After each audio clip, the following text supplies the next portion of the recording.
এই রকম বাড়িতে চিংড়ি মাছ থাকলে আর হাতে সময় কম থাকলে অবশ্যই কিন্তু এই তেল চিংড়ি বানিয়ে একবার দেখতেই পারো। খেতে কিন্তু অসম্ভব সুন্দর লাগে আর বানানো কিন্তু খুবই সোজা আর খুব অল্প সময়ে।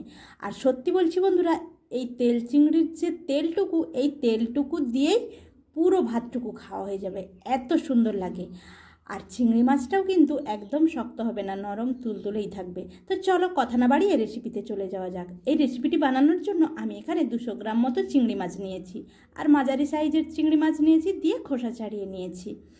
এরপর এটাকে আমি পরিমাণ মতো নুন আর এখানে দিয়ে দেবো সামান্য একটু গোলমরিচ গুঁড়ো আর দিয়ে দেবো এখানে লেবুর রস, দিয়ে এটাকে ম্যারিনেট করে রেখে দেবো।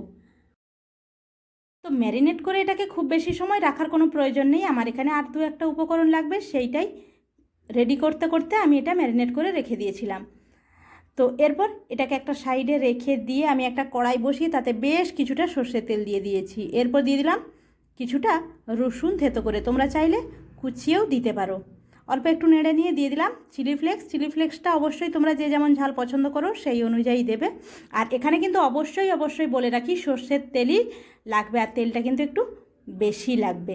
তো দেখো, চিলি ফ্লেক্সটা আর রসুনটা কিন্তু খুব বেশি কড়া করে ভাজার দরকার নেই। অল্প একটু ভাজা হয়ে যাওয়ার পর ম্যারিনেট করে রাখা যে চিংড়ি মাছগুলো সেগুলো দিয়ে দেবো, দিয়ে 1 মিনিট মতো একটু নাড়াচাড়া করে নিলাম। এরপর দিয়ে দিলাম পরিমাণ মতো নুন। নুনটা অবশ্যই দেখে দেবে, কারণ ম্যারিনেট করার সময়ও কিন্তু নুন দেওয়া ছিল। এরপর দিয়ে দিলাম অল্প একটু কারি পাতা কুচোনো, তোমরা চাইলে কিন্তু ধনে পাতাও দিতে পারো।